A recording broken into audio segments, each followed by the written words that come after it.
Alhamdulillahi Rabbil Alamin. Nahmaduhu wa nasta'inuhu wa nastaghfiruh.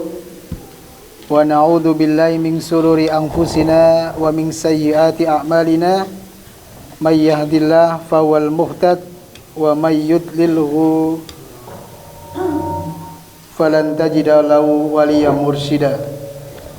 Asyhadu an la ilaha illallah wa asyhadu anna Muhammadan abduhu wa rasuluh la rasula wa la nabiyya ba'dah. Allahumma salli wa sallim wa barik ala nabiyyina Muhammadin wa ala alihi wa sahbihi ajmain, amma ba'd. Faya ayyuhal hadirun, usikum wa nafsi bitaqwallah, faqad fazal muttaqun. Bapak dan Ibu jamaah salat maghrib ingkang kaula hormati, saderengipun kaula nyuwun pangapunten apabila anggenipun kaula matur sakmangke ngginakaken bahasa ingkang gampil dipahami, bahasa nasional, bahasa Indonesia. Saged dipahami nggih? Nggih, insyaallah. Tanpa mengurangi rasa hormat saya kepada para sepuh bini sepuh, para alim ulama, bapak lan ibu, pengurus takmir masjid, pengurus ranting, dan semua sedaya ingkang rawuh, ingkang boten saged kula sebat setunggal mbapa setunggal. Saderengipun monggo kula dherekaken ngaunjukaken raos puji lan syukur dumateng Allah Subhanahu wa taala. Inggih sonten menika dalu menika kula lan panjenengan sedaya saged kempal manunggal kanthi mboten manggi alangan setunggal punapa. Cek. Salam. Monggo benar, Pak. Ingkang kaping kalih selawat salam mugi katur dumateng junjungan kita Nabi Agung Muhammad sallallahu alaihi wasallam ingkang tansah kita antu-antu syafaatipun benjang wonten yaumul kiamah. Ingkang angka 3 wonten kesempatan punika kaula badhe sekedhik ngaturaken inggih menika ingkang babagan kalian tema methuk wulan Ramadan ya. Bapak lan Ibu ingkang kula hormati, pada kesempatan yang berbahagia kali ini coba akan kami sedikit menyampaikan yang berkaitan dengan menyambut datangnya bulan suci Ramadan. Namun sebelumnya, Bapak dan Ibu yang berbahagia,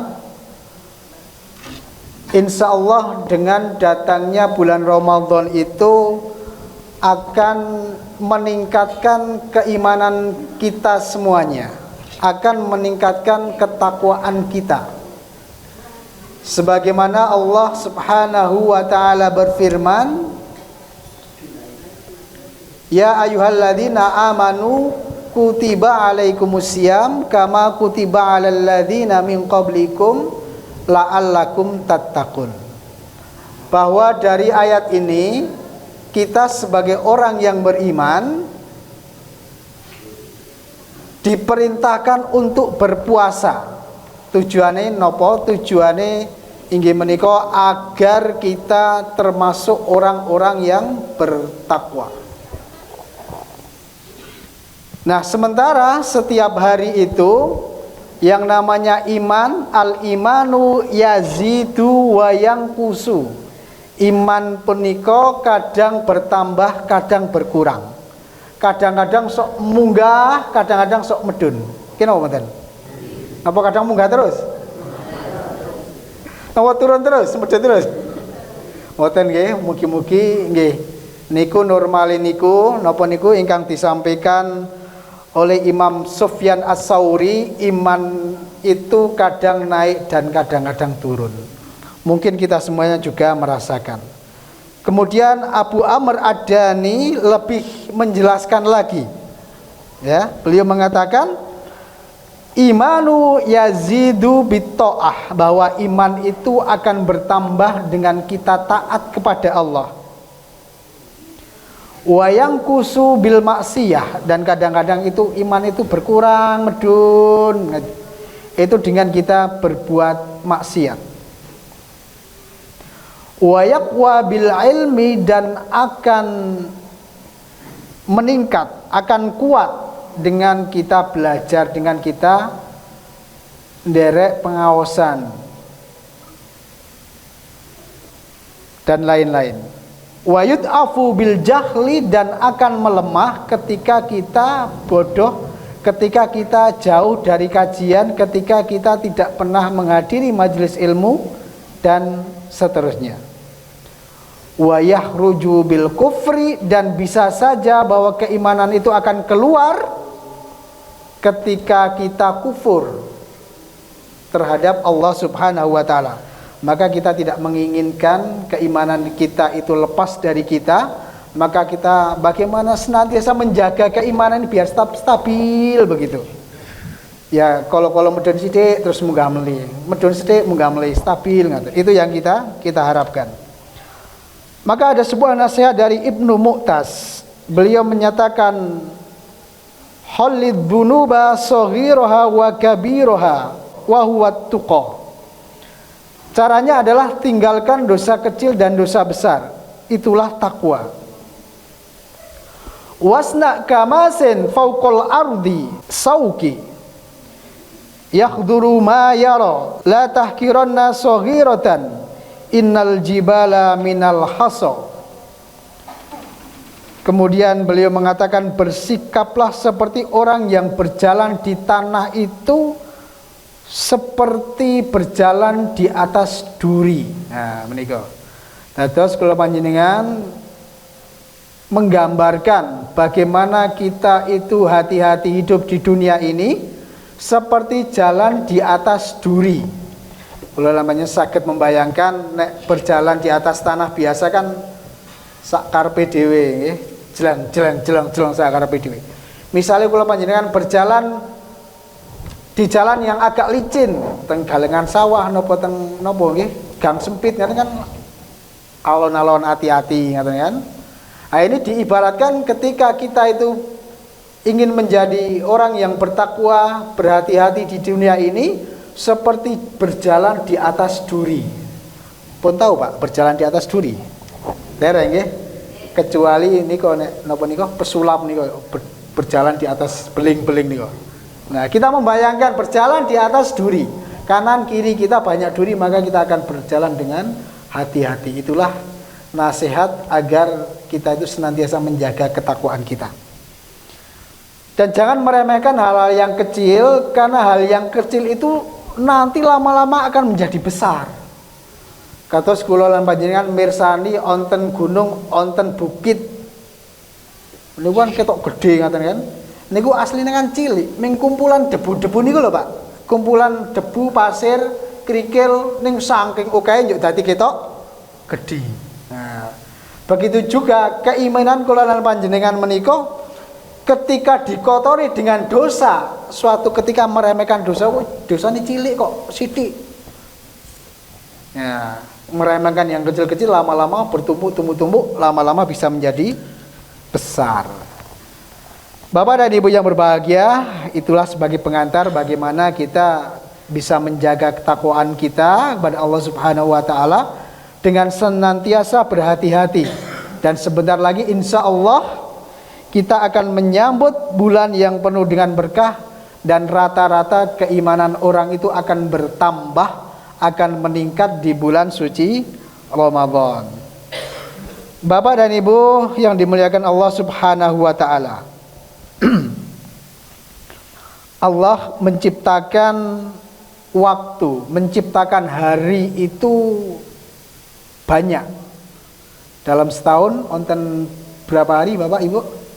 360 hari, nggih. Ada 12 bulan. Nah, ternyata di setiap waktu itu ada waktu-waktu istimewa agar manusia itu mereka mempunyai semangat untuk beribadah. Maka yang pertama, di dalam harian kita itu ada waktu yang sangat istimewa, yaitu kapan? Yaitu di sepertiga malam. Maka kemudian dikatakan dalam sebuah hadis,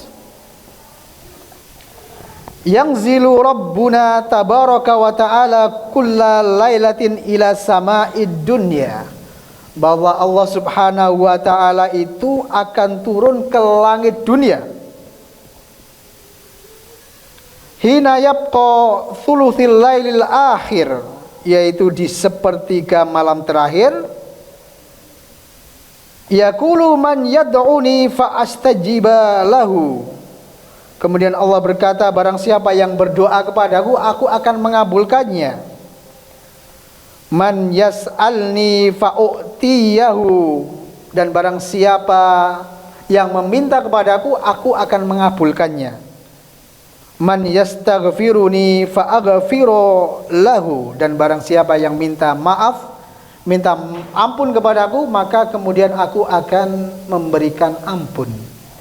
Ini adalah di dalam sehari ada waktu yang istimewa, yaitu di sepertiga malam terakhir. Jam berapa? Kira-kira antara jam 1 malam sampai menjelang subuh. Jadi ibaratnya wayahe wong do ngleger, do ngorok, kok menyempatkan diri untuk berdoa, ini adalah orang yang istimewa.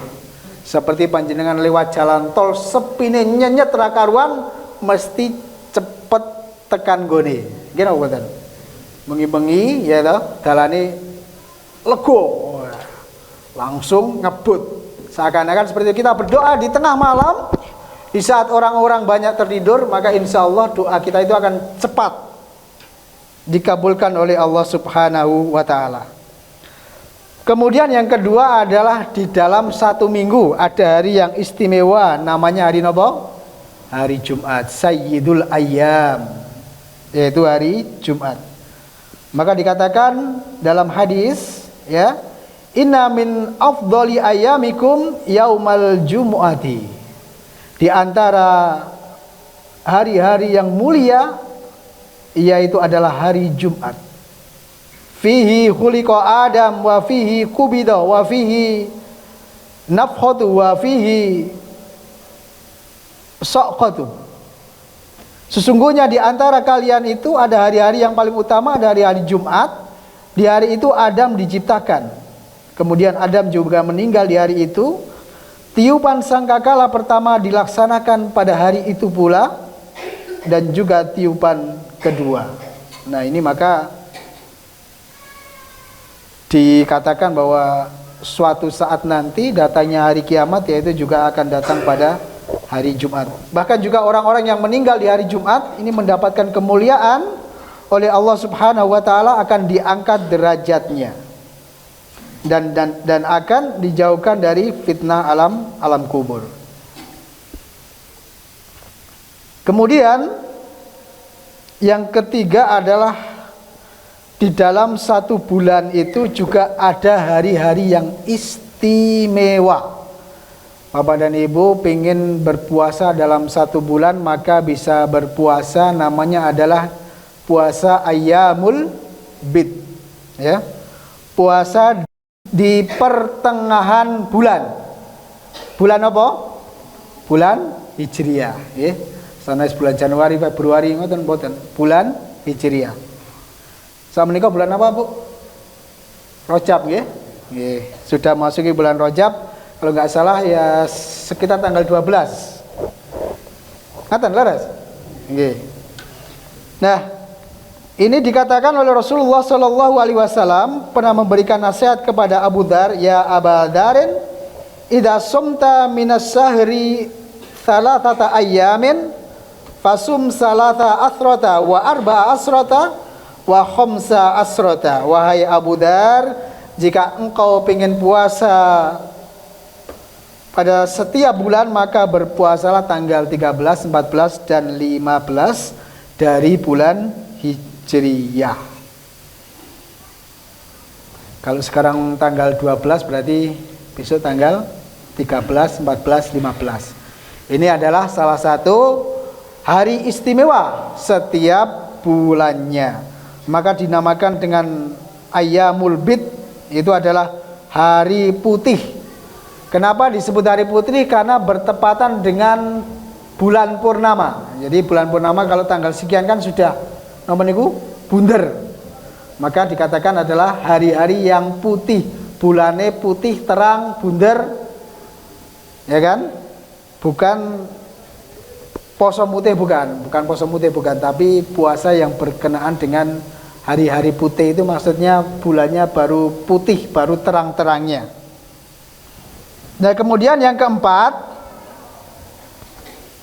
dalam satu tahun juga ada bulan-bulan yang istimewa.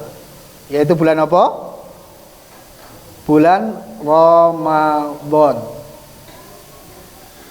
Maka kemudian ketika datang bulan Ramadan ini dikatakan dalam sebuah hadis, idza kana awwalu lailatin min syahri Ramadan suffidat syayatin wa maradatul jin.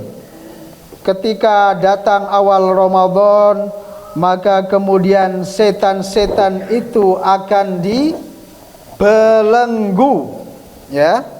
Setan-setan itu akan diikat, akan dibondo. Dan kemudian jin-jin jahat juga akan diikat. Nah, kemudian dikatakan wa ghulliqat abwabun nar, dan pintu-pintu neraka itu akan ditutup. Walam yuftah minha babun, dan tidak ada satu pintu pun yang akan dibuka. Dan sebaliknya wa futihat abwabul jannah, dan akan dibuka pintu-pintu surga. Pintunya tidak hanya satu tok Pak Bu, tapi banyak. Pintu-pintu surga yang banyak itu akan dibuka semuanya. Falam yughlaq minha babun, dan tidak ada yang ditutup satupun dari pintu surga. Wa yunadi munadin ya baghiyal khair aqbil wa ya baghiyasy syarr aqsir walillahi utaqa'u minan nar wa dzalika kullu lailatin. Kemudian berserulah seorang penyuruh, wahai orang-orang yang ingin kebaikan, lakukanlah. Wahai orang-orang yang ingin kejelekan, kurangilah. Dan bagi Allah membebaskan sejumlah orang dari neraka, dan hal itu terjadi pada setiap malamnya. Jadi maka ketika datang bulan Ramadan ini seakan-akan inilah kesempatannya, wahai orang-orang yang ingin berbuat baik. Inilah kesempatannya bagi orang-orang yang ingin meninggalkan kejahatan. Sudah tiba waktunya, ya. Jadi seakan-akan kalau ibu-ibu itu belanja, iki waktune diskon besar-besaran, iki waktune hadiah yang sangat banyak. Begitu. Itulah diantara keistimewaan bulan Ramadan. Dan ada nanti di bulan Ramadan yang lebih istimewa lagi, yaitu malam Lailatul Qadar. Jadi di napa niku diseleksi, diperes ya. Dan ini maka kemudian istimewa malam Lailatul Qadar itu dikatakan pada malam-malam ganjil, yaitu malam 21, 23, 25, 27, 29. Jadi ada 5 hari. Nah, kesempatan 5 hari itu tentunya kita berharap lolos dari kesempatan 5 hari yang istimewa itu. Bapak dan Ibu yang dimuliakan Allah Subhanahu wa taala, ini sekilas dari keistimewaan bulan Ramadan. Nah, maka pada kesempatan kali ini kami akan menyampaikan, yaitu bagaimana kita menyambut, bagaimana kita mempersiapkan tamu yang istimewa.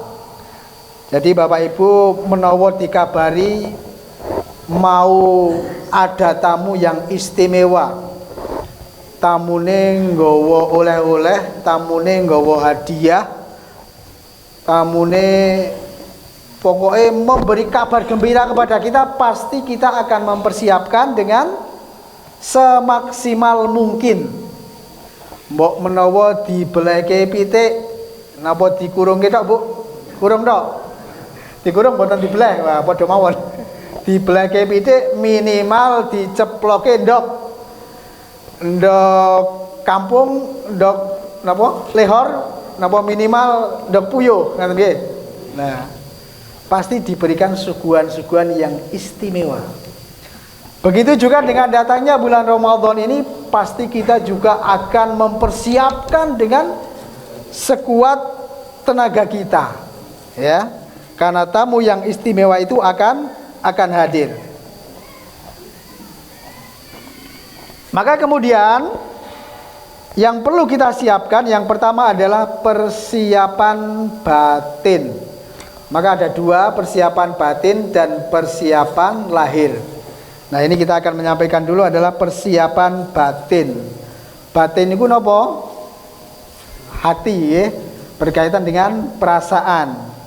Maka dengan datangnya bulan Ramadan, kita mempersiapkan batin kita, yaitu menyambut dengan gembira. Nah, kira-kira senang napa mboten datangnya bulan Ramadan?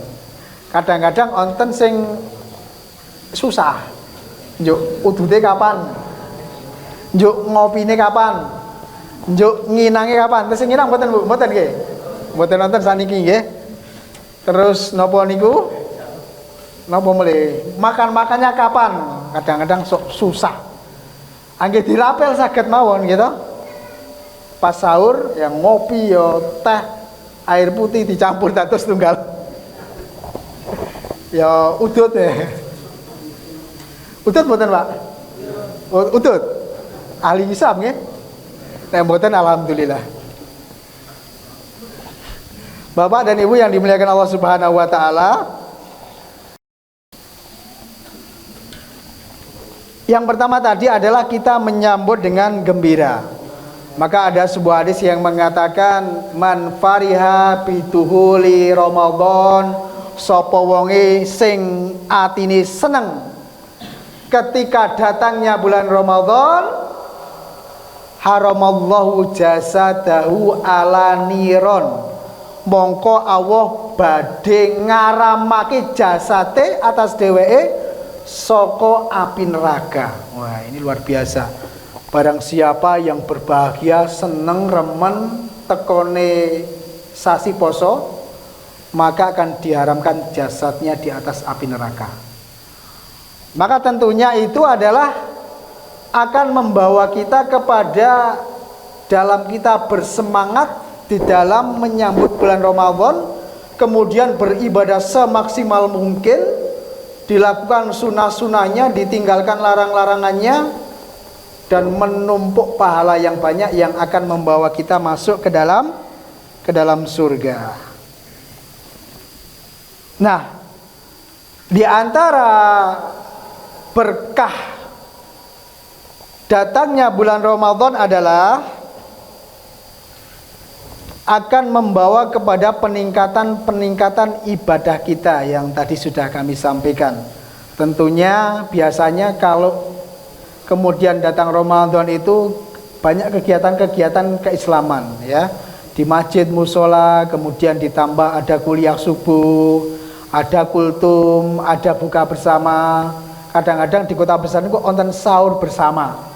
Jadi dari rumah itu isih ngantuk nih kok, terus kumpul teng masjid, kemudian sahur bersama. Nek wonten piyambak masih jarang sahur bersama. Sering-seringnya napa? Buka bersama. Kemudian di sekolahan, di instansi dan seterusnya banyak kegiatan-kegiatan keagamaan. Inilah salah satu berkahnya datang bulan Ramadan. Dan kemudian juga kadang-kadang wong sing ora tau ning masjid tiba-tiba sregep teng masjid. Wonten mboten? Teng mriki mboten enten nggih? Wonten.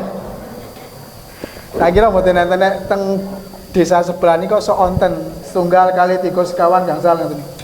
Dadi nek pas traweh pertama niku kok buak pol. Dugi napa niku gelar kloso dumugi Jawi, kadang-kadang pasang teratak. Gitu. Nek wis seminggu sok ngeri rong baris. Nek mengke nek pun mendekati Ramadan apa mendekati Syawal, mendekati Bodo nggih sok rada penuh melih ngaten niku. Nah, ini ada buktinya berkah itu orang tergugah untuk datang ke Ramadan meskipun kadang setahun cuman semusim itu tok. Ya. Yang kemudian berkah berikutnya yang tadi kami sampaikan adalah di bulan Ramadan itu setan-setan itu akan dibelenggu, diikat, dipasung, dibondo. Ini kadang wonten sing takon, lho Pak Ustadz, aniko kok sok onten wong sing isih tetap berbuat maksiat, berbuat kejelekan, jarine setan dibondo, apa ucul? Nah, maka di hadis ini dikatakan tadi saya sampaikan adalah mana tadi? Wa maradatul jin. Ini dikatakan adalah dedengkote para jin. Jadi sebagian ulama mengatakan sing dibodoke jen-jen sing dedengkot tok. Ketua suku. Nek sing cilik-cilik diculke, sing kroco-kroco niku diculke. Maka kemudian ada orang-orang yang kadang-kadang masih terpengaruh. Nah, berarti nek poso kok wong kuwi isih terpengaruh jahat, berarti imane padha karo setane yaiku napa? Kroco. Ya. Wong setane kroco nggodho kok terbawa, berarti imane isih kroco. Sebagian ulama mengatakan seperti itu, tapi sebagian lain mengatakan berarti seseorang ketika masih berbuat jahat, ya berarti dia sudah terhinggapi penyakit, ya. Wong kabeh wis dibondo kok isih tetap bermaksiat, berarti kan wis angel gue wis mencok. Napa niku pengaruh setan yang lama itu masih ada di dalam tubuhnya masih terpengaruh ataupun terjangkit penyakit atau virus yang dibawakan oleh setan sebelum datangnya bulan Ramadan. Kemudian persiapan batin yang kedua adalah dengan kita senantiasa bertobat mohon ampun kepada Allah Subhanahu wa ta'ala. Jadi bapak-bapak, ibu-ibu, kita niatkan mendekati bulan Ramadan ini kita berdoa kepada Allah Subhanahu wa ta'ala, ya Allah, saya bertobat, mohon maaf atas segala kesalahan-kesalahan saya di tahun ini. Saya akan berusaha untuk memperbaiki, meninggalkan tidak akan mengulangi lagi dan menyesal atas perbuatan jahat yang pernah aku lakukan. Ini adalah bentuk dari tobat. Dan sebagian ulama mengatakan juga bisa dengan sholat taubat 2 rakaat. Dan kemudian ada pertanyaan, anjuk kudu padusan boten? Nyun sewu nggih. Kadang-kadang kan kemudian sehari sebelum puasa niku bareng-bareng mandi bareng. Ngaten niku to. Napa niku padusan, kadang-kadang malah campur laki-laki perempuan. Nah ini malah kirang sae gitu. Nah, njok pripun kudu mandi mboten? Anggih mandi kok hari biasa mawon mandi. Nggih mboten? Apa ibu-ibu sehari mandi ping pinten? Mengkali kan? Datang Ramadan mandi mboten? Nggih mandi.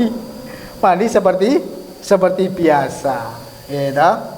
Tetap mandi seperti biasa. Bapak dan Ibu yang dimuliakan Allah Subhanahu wa ta'ala, karena setiap dari kita itu pasti kecil dan besar pasti melakukan dosa, maka bagaimanapun juga kita harus legowo, bertobat, minta ampun kepada Allah Subhanahu wa ta'ala. Maka dikatakan, ya ayyuhalladzina amanu tubu ilallah taubatan nasuha. Hai orang-orang yang beriman. Ya berarti ini kan Semuanya orang yang beriman, tubu ilallah, bertobatlah kepada Allah taubatan nasuha. Tobatlah kepada Allah taubatan nasuha, tobat yang sebenar-benarnya. Jadi bukan hanya orang-orang yang tidak beriman saja, orang yang beriman juga dianjurkan untuk bertaubat. Bapak dan Ibu yang dimuliakan Allah Subhanahu wa taala, ada sebuah doa yang pernah disampaikan oleh Abu Bakar. Beliau pernah berdoa, Allahumma inni dzalamtu nafsi dzulman katsira wa la yaghfiru dzunuba illa anta faghfir li maghfiratan min indika warhamni innaka antal ghafurur rahim. Coba ini doa ini coba kita bareng-bareng ya. Saya bacakan, panjenengan menirukan. Allahumma inni dzalamtu nafsi dzulman katsira wa la yaghfiru dzunuba illa anta faghfirli maghfiratan min indika warhamni innaka anta al-ghafurur rahim. Ya, ini diantara doa yang bisa kita panjatkan ketika kita bertaubat atau meminta ampun kepada Allah Subhanahu wa taala. Dan kemudian persiapan yang ketiga adalah senantiasa kita memohon kemudahan. Karena Ramadan itu puasa yang istimewa dan puasa sing abot. Kok abot? Ya karena itu puasa lahir dan batin, fisik dan rohani. Ya kan? Nyatane napa kok abot? Nyatane oke wong sing do ora poso. Awan-awan ngelempus ngaten niku, awan-awan dahar siang. Iya so, kadang menemukan ngaten mboten? Nggih. Kadang-kadang alasannya nggih macam-macam. Abot, pekerjaannya berat dan seterusnya. Kemudian alasan juga macam-macam, ya kan? Maka ini termasuk ibadah yang sangat berat. Oleh karena itu kita mohon kepada Allah Subhanahu wa taala semoga diberikan kemudahan dalam kita menjalankan ibadah puasa sehingga penuh dari awal sampai akhir. Bapak dan Ibu yang dimuliakan oleh Allah Subhanahu wa taala, itu tadi persiapan batin. Kemudian kita memasuki persiapan lahir. Yang pertama, mari kita persiapan ilmu. Nah, ilmu ini artinya Bapak dan Ibu ya sering-sering datang kajian, pengajian, membaca Quran, membaca buku, ataupun juga mungkin bisa juga melihat di HP tapi lihatnya yang pengajian itu misalnya ya. Sok merisani napa mboten Bu? Pengajian wonten YouTube. Napa merisani liyane? Merisani tip memasak resep sahur. Ya itu bisa saja untuk menambah variasi biar tidak bosan dalam sahur itu ya. Nah, maka kita bisa berbekal ilmu itu bisa dengan kita mendengarkan kajian di radio, TV, YouTube, ataupun juga dengan hadir-hadir di majelis seperti ini. Karena apa? Karena dikatakan oleh Umar bin Abdul Aziz, beliau pernah mengatakan, man abadallah bi ghairi ilmin, barang siapa yang beribadah kepada Allah tanpa didasari ilmu, kana ma yufsidu aktsar mimma yuslih, bisa jadi dia akan berbuat banyak kerusakan daripada kebenarannya. Artinya kita dituntut bahwa apa yang kita lakukan itu nek bisa ada dasarnya, nek bisa kita tahu sendiri ilmunya. Tetapi kalau tidak, tentunya kita juga mengikuti para ulama, para ustadz, para kiai yang kita percayai. Apa yang kita pelajari diantaranya? Diantaranya barangkali kita juga perlu belajar kapan mulai puasa. Kapan Bu mulai poso? Kapan Bu? 1 Ramadan. Oh, Ustadz Abu Yazid. Nah ini sahabat saya Ustadz Abu Yazid ternyata rawuh di sini nih. Tanggal berapa Bu? 1 Ramadan. Nah, 1 Ramadan ini kapan? Nah ini dia. Oleh karena itu ya, di dalam kita berorganisasi di Muhammadiyah ini menggunakan namanya metode hisab. Jadi menentukan 1 Ramadan itu bisa menggunakan hisab, bisa menggunakan ru'yatul hilal. Pun telas niki waktu nih Pak. Oh dereng nggih. Duki kapan niki? Seberapa jam le? Nggih kira-kira nggih 10 menitan nggih. Nah, kami lanjutkan. Dalam menentukan bulan Ramadan ini ada metode ru'yatul hilal, yaitu dengan melihat bulan. Bapak-bapak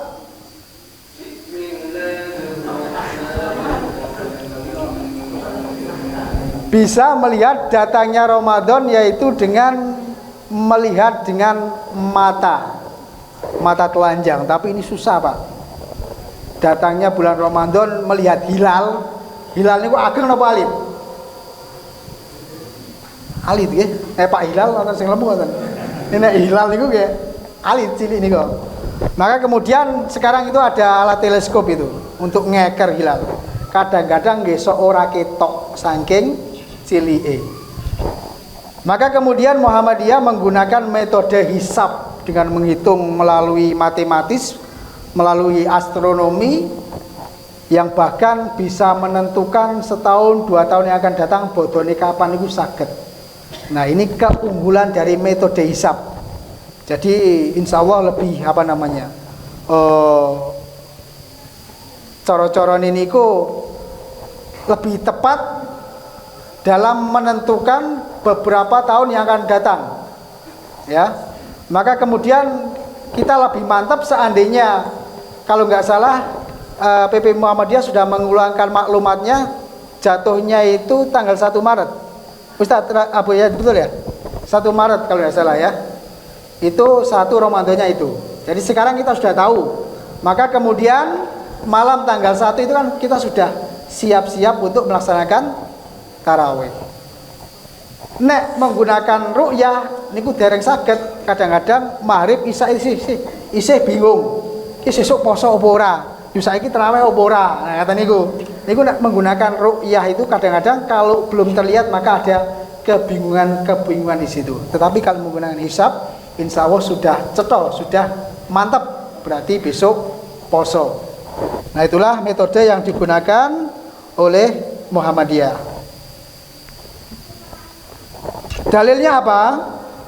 Dalilnya diantaranya adalah dalam Quran surah Yasin ayat 40, la samsu yanbagilaha an tudrikal qamara wala lailu sabiqun nahar wa kullu fi falakin yasbahun. Tidaklah mungkin bagi matahari mengejar bulan dan malam pun tidak dapat mendahului siang. Masing-masing beredar pada garis edarnya. Jadi sudah cetok. Matahari bulan itu beredar pada edarannya. Kemudian dalam hadis juga dikatakan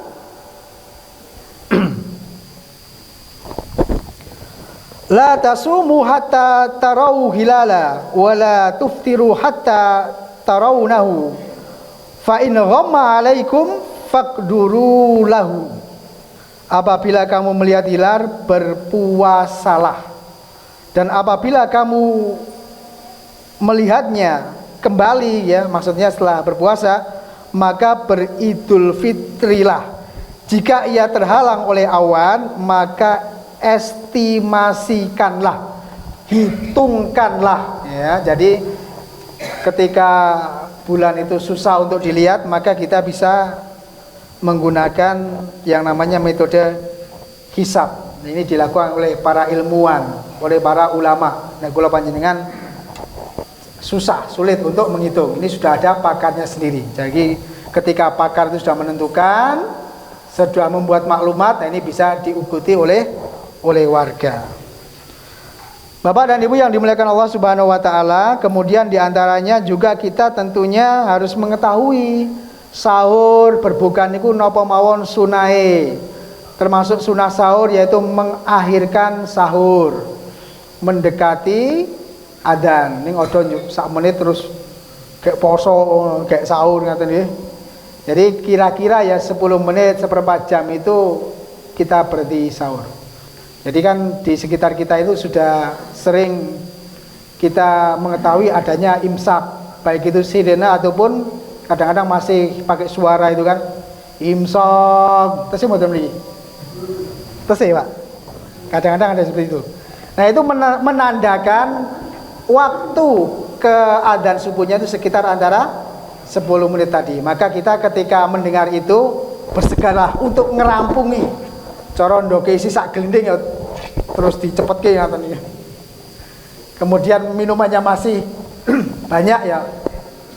Kemudian dihabiskan. Ya. Sehingga nanti ketika adzan kita sudah tidak makan lagi.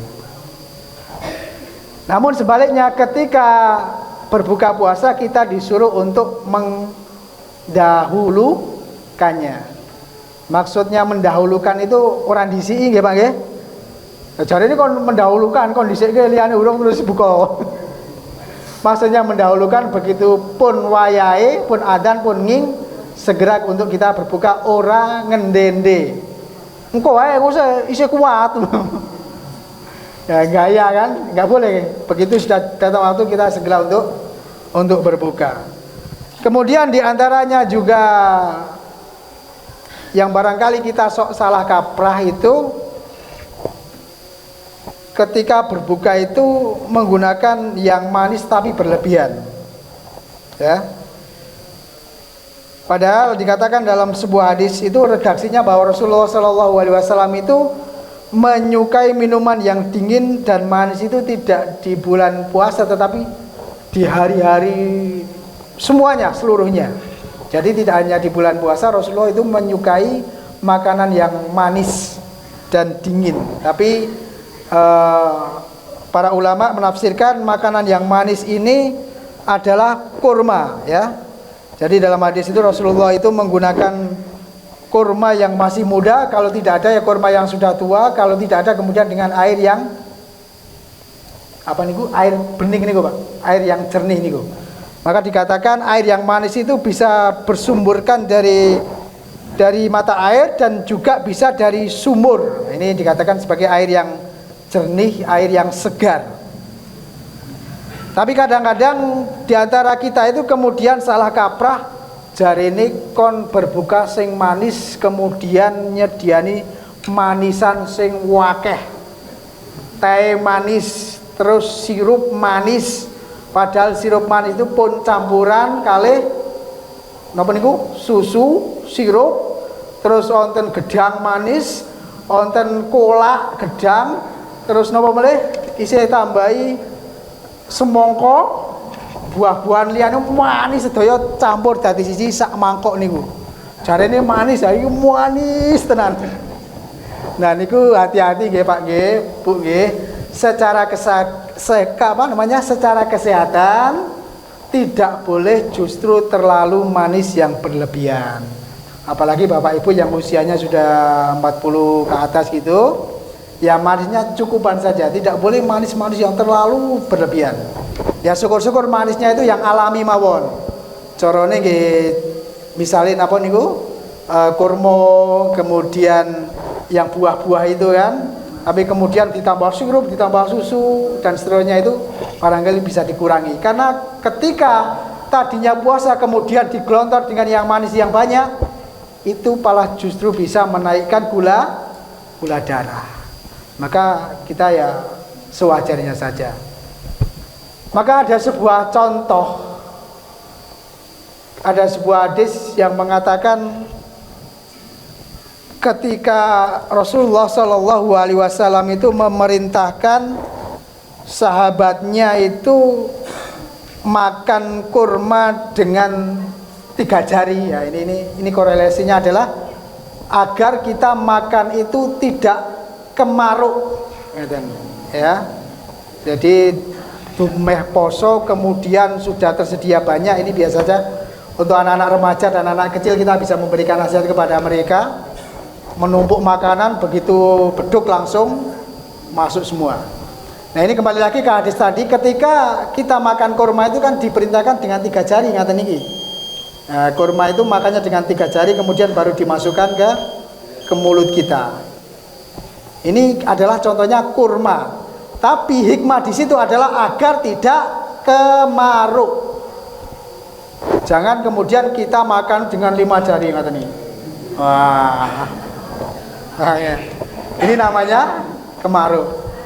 Maka kalau orang kemudian tidak memahami hadisnya kemudian mempraktekkan, berarti nek mie ayam karo bakso 3 jari ngaten. Apa pripun?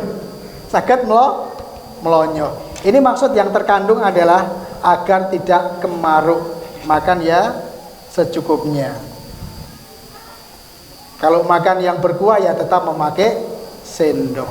Ya kan, tidak mungkin kemudian yang berkuah terus kemudian yang berkuah apalagi panas kemudian kita memakai jari-jari kita. Ini hanya menggambarkan bagaimana Rasulullah SAW itu memerintahkan agar kita ketika makan itu jangan berlebihan dan sederhana.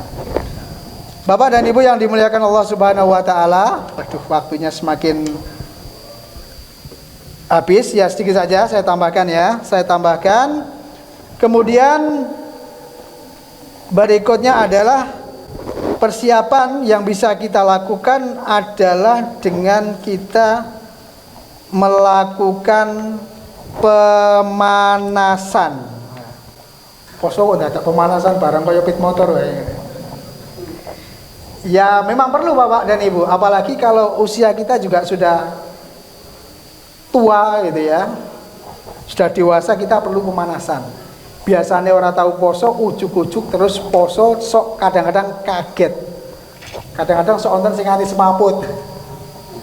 Biasanya makan kathah terus hari pertama tidak makan kemudian semaput. Nah kemudian apa yang bisa kita lakukan, yaitu dengan berpuasa di bulan Sya'ban. Jadi setelah ini kan Rajab selesai, kemudian masih masuk bulan Sya'ban. Maka di bulan Sya'ban kita bisa latihan pemanasan dengan berpuasa. Ya, di antaranya Rasulullah SAW dalam sebuah hadis itu yang maksudnya bahwa Rasulullah tidak pernah puasa penuh kecuali di bulan Ramadan. Kemudian yang kedua, banyak berpuasa di bulan Sya'ban. Jadi ada yang mengatakan kalau mau full ya 1 sampai sekitar 28.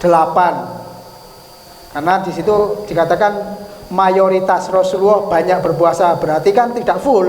Jadi kira-kira sampai tanggal 28. Tetapi yang lebih ringan lagi bisa kita lakukan, yaitu kita dengan berpuasa Senin Kamis. Jadi mulai bulan Sya'ban ketika Senin Kamis kita bisa latihan poso.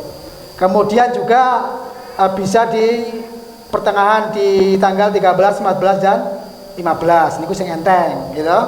Ini sing rada abot poso Daud.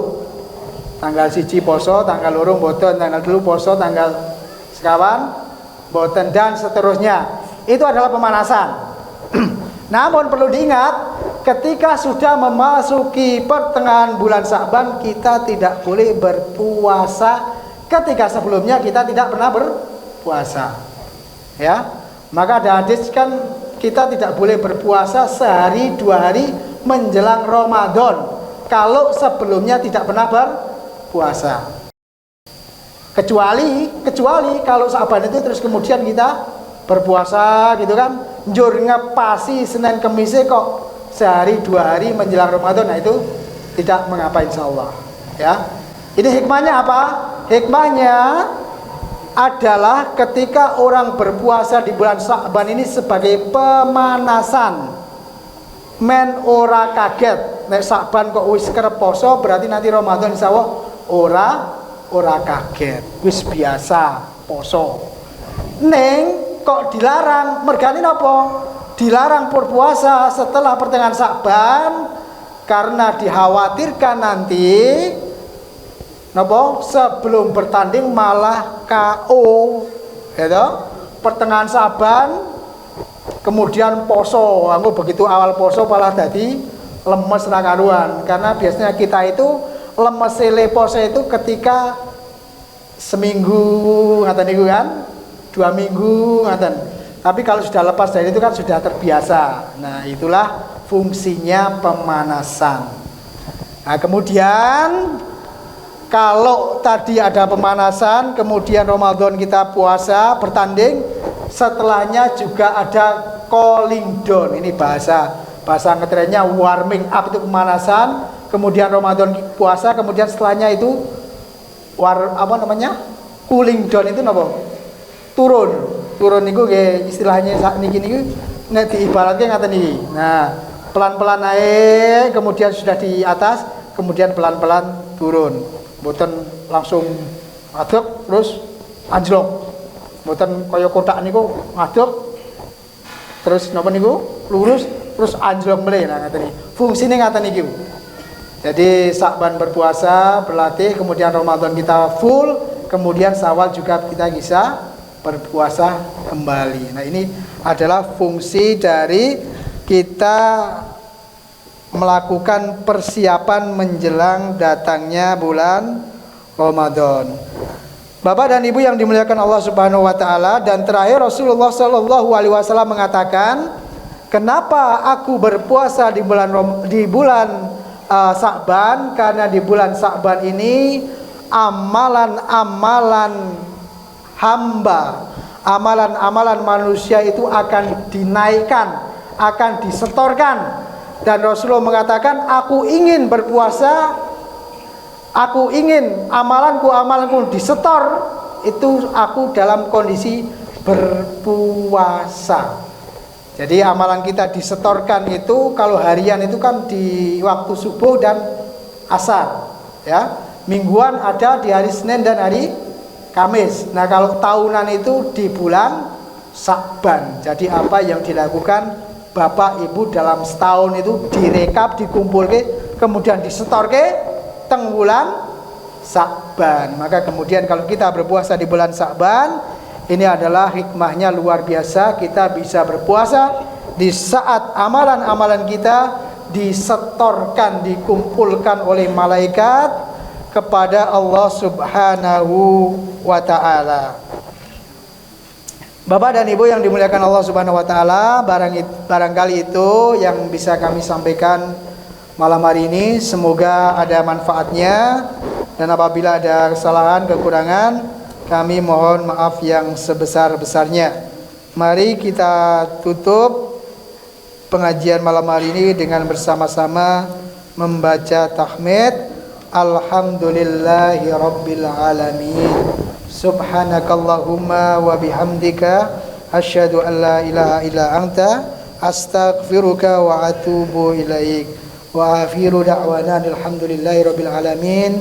Wassalamualaikum warahmatullahi wabarakatuh. Arfa TV.